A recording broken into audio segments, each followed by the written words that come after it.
You can now make online payments to Election Commission of Sri Lanka via GovPay.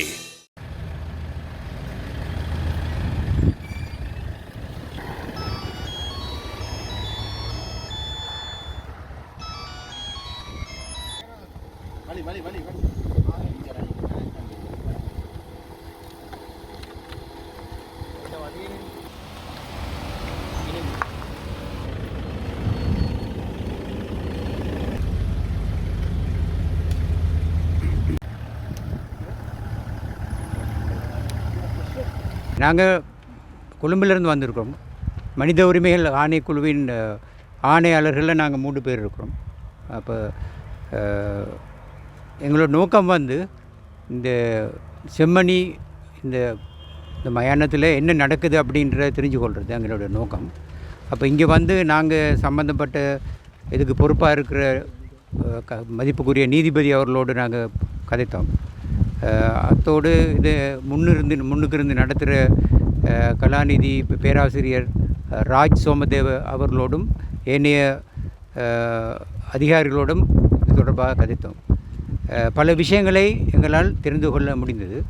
இது தொடர்பாக இதுவரை என்ன நடந்திருக்கின்றது, என்ன கண்டறியப்பட்டிருக்கின்றது போன்ற விஷயங்களை நாங்கள் தெரிந்து கொண்டோம்.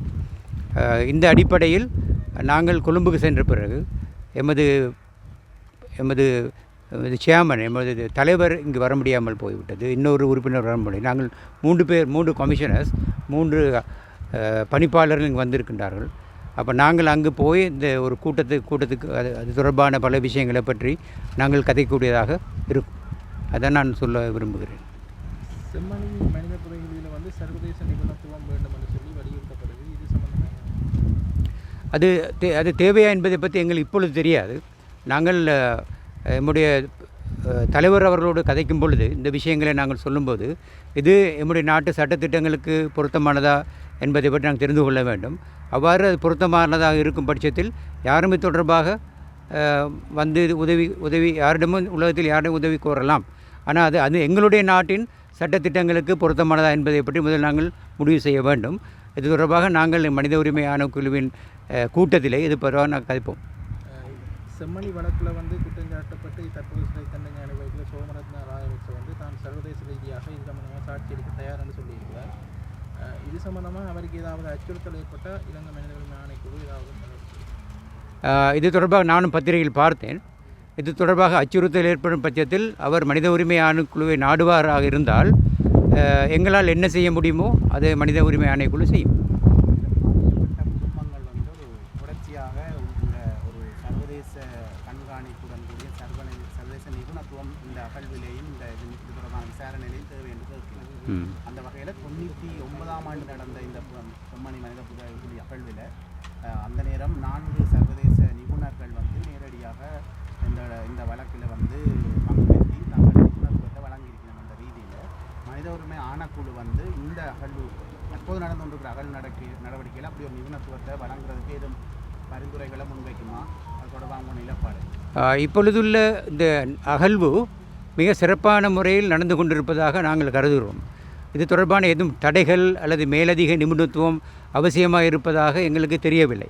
நாங்கள் இங்கே உள்ள நிபுணர்களோடு கதைத்த பொழுது இது மிக செவ்வனே நடைபெறதாகவும் திரு பேராசிரியர் ராஜ் சோமதேவ் அவர்களுடைய தலைமையின் கீழ் மிக சிறப்பாக இந்த அகழ்வு நடந்து கொண்டிருப்பதாகவும் நாங்கள் அறிகிறோம். அவ்வாறு சிறப்பாக நடைபெறும் பட்சத்தில் இதற்கான சர்வதேச நிபுணத்துவம் அவசியம் என்று எங்களுக்கு தெரியாது. ஆனால் அவ்வாறு தேவைப்படும் பட்சத்தில் இது தொடர்பாக நாங்கள் கலந்துரையாடலாம்.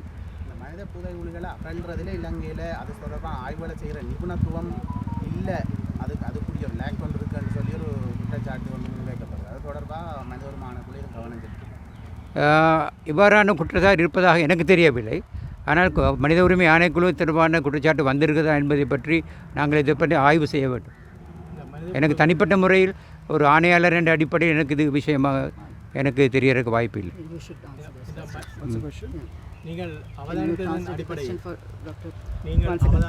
கொஞ்சம் இருங்க. What I told them, the purpose of our visit is to come and observe for ourselves the progress that is being made at this site We recently issued a report to the Committee on Enforced Disappearance that has been established under the Convention on Enforced Disappearance as a UN committee. And one of the points in our report was that necessary resources and expertise and technology must be provided so that mass grave sites can be properly investigated, and we stand by that recommendation. We also wanted to meet the people and the institutions that are involved in that process on the ground, and we have had so far a very illuminating visit. We met with officials of the Office on Missing Persons, we met with civil society representatives, and now today we met with the learned magistrate as well as the JMO, the investigating officers, and of course the professor who is in charge of the excavation. We will issue a fact-finding report, a short report at the end of this fact-finding mission, and we will make certain recommendations on how this process can be strengthened. We can see a lot of hard work has been expended on this process. A lot of expertise is developing, so it's evolving expertise, and if more expertise is required, we will certainly make those recommendations in our report to ensure that the process is successful. At the end of the day, the most important thing is that the truth is discovered. So if we are very serious about the truth being discovered, the process must not be interfered with in any way, and as far as we can see, there is no political interference with this process, so that space must be continuously provided to the experts on the ground. But if more support is needed, we will certainly recommend that to strengthen the process. Any other questions? நேற்று வந்த பிறகு இந்த OMB காணாமல் போனோருடைய சங்கத்தின் அமைப்புடைய உறுப்பினர் சிலரோடு வேறு சிலரோடும் நாங்கள் தொடர்பாக கலந்துரையாடினோம். அப்போ அவர்கள் மூலமாக இங்கு நடக்கின்ற விஷயங்களை பற்றி நாங்கள் தெளிவாக அறிந்து கொள்ளக்கூடியதாக இருந்தது. மனித உரிமைகள் ஆணைக்குழுவுடைய முற்றுமுழுதான நோக்கம் உண்மைகள் வெளிக்கொண்டு வரப்பட வேண்டும். எவ்வளவு சிரமங்கள் இருந்த பொழுதும் கூட உண்மைகள் வெளிக்கொண்டு வரப்பட வேண்டும். அந்த உண்மைகளை வெளிக்கொண்டு வர மனித உரிமைகள் ஆணைக்குழு தன்னால் என்னென்ன விஷயங்களை செய்ய முடியுமோ அந்த விஷயங்களை செய்யும் என்பதை நான் உறுதியாக சொல்லிக்கொள்ள விரும்புகிறேன். அதில் எல்லாருடைய உதவியும் அது மிக முக்கியமானது. எல்லாருடைய உதவியும் அவசியமானது.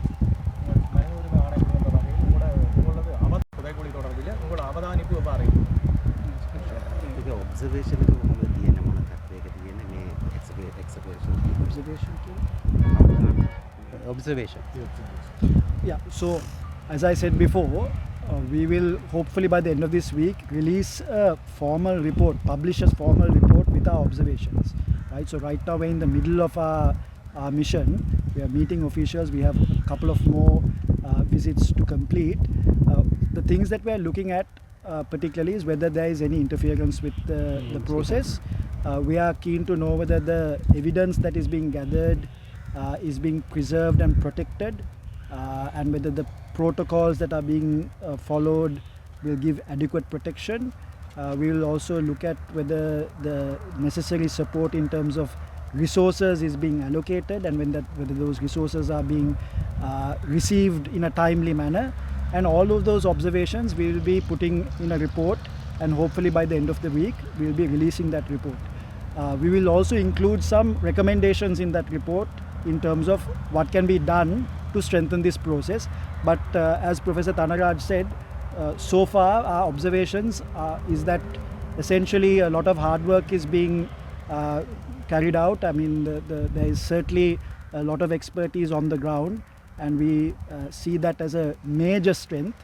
Now, to continuously ensure that the outcome is secured, that process must be permitted to continue without interference, and that is the position that the Commission will make initially, but of course a more detailed report we will release in a few days.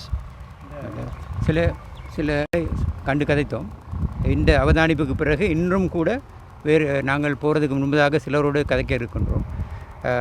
நாங்கள் கொழும்பு போன பிறகு நம்முடைய மனித உரிமைகள் ஆணைக்குழுவின் தலைவர் ஏனைய உறுப்பினர்களோடு நாங்கள் தொடர்பாக எங்களது அவதானங்கள் குறித்து கலந்து பேசி இந்த வார இறுதி அல்லது அடுத்த வார இறுதிக்குள் எமது அவதானங்கள் குறித்து ஒரு பொதுவான அறிக்கையை நாங்கள் வெளியிடுவோம். அந்த அறிக்கையில் நாங்கள் என்ன சொல்லுவோம் என்றால், இதுவரை நடந்த விஷயங்களை பற்றி திருப்தியை நாங்கள் செய்வதோடு உண்மை வெளிக்கொண்டு வரப்பட வேண்டும், அதற்கு என்ன செய்யலாம் என்பதை பற்றி எம்முடைய விதந்துரைகளையும் நாங்கள் முன்வைப்போம். நான் ஏற்கனவே குறிப்பிட்டதை போல எம்முடைய முழுமையான நோக்கம் என்னவென்றால் இங்கு நடந்த விஷயங்களை பற்றிய உண்மை வெளிக்கொண்டு வரப்பட வேண்டும். அதற்கு மனித உரிமை ஆணைக்குழு என்ன செய்யுமோ அதை செய்யும். To the media, this is a very sensitive issue, it's a very emotional issue, and there has to be some level of restraint when reporting on this issue. So I ask the media also to report responsibly, report the facts, quote people who are knowledgeable on the issue and on the ground, and make sure that the correct impression is communicated to the public, because that is extremely important. There will be various forces that try to disrupt what is happening today, so we are all collectively responsible to make sure that this happens in an independent manner and we see the outcome that the people can be satisfied with. So that is a request that I am making to all the media as well. We are there to support you. We are there to make sure that your freedom of expression is guaranteed and protected. So if you face any threats or any kind of challenge, you can always complain to the Human Rights Commission. So we are there to protect your interests, but we also request you to report this matter sensitively and responsibly. மனித உரிமைகள் ஆணைக்குழுவை சந்தித்து நீங்கள் எங்களுடைய அவதானங்களை கேட்டதை பற்றி நாங்கள் நன்றி கூற கடமைப்பட்டிருக்கின்றேன். அதே நேரத்தில் உங்களோட ஒரு வேண்டுகோள் விடுக்கவும் நாங்கள் கடமைப்பட்டிருக்கின்றோம். இங்கு நடக்கின்ற விஷயங்கள் ஒரு உணர்வுபூர்வமான விஷயம்.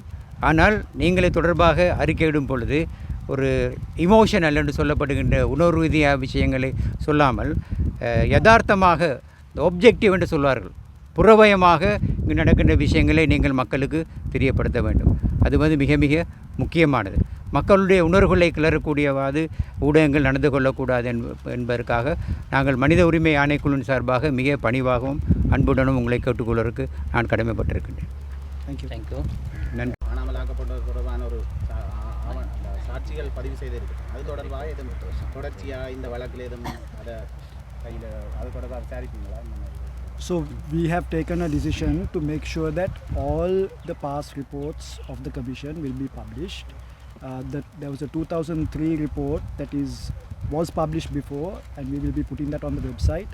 There are certain other reports that were not formally published, but we are looking at that and also making sure that that is going to be published. None of the previous reports, including the inquiry proceedings, will be kept without publishing. That is something that we are very keen on doing, because we believe that these things have to be put in the public domain transparently. Of course, there will be certain sensitive details of complainants and victims that may not be published because of the risk factor there. But apart from that, the inquiry reports will be put in the public domain very shortly. எங்களுடைய இன்னும் வெளியிடப்படாமல் இருக்கின்றன சகல அறிக்கைகளும் முடிந்தவரை விரைவாக வெளியிடப்படும். அந்த ROMs ஆணைக்குழு அண்மையில் ஒரு ரெக்கமெண்டேஷன் வந்து வெளியிட்டிருக்காங்க. அது தொடர்பாக அரசு எதுவும் ரெஸ்பான்ஸ்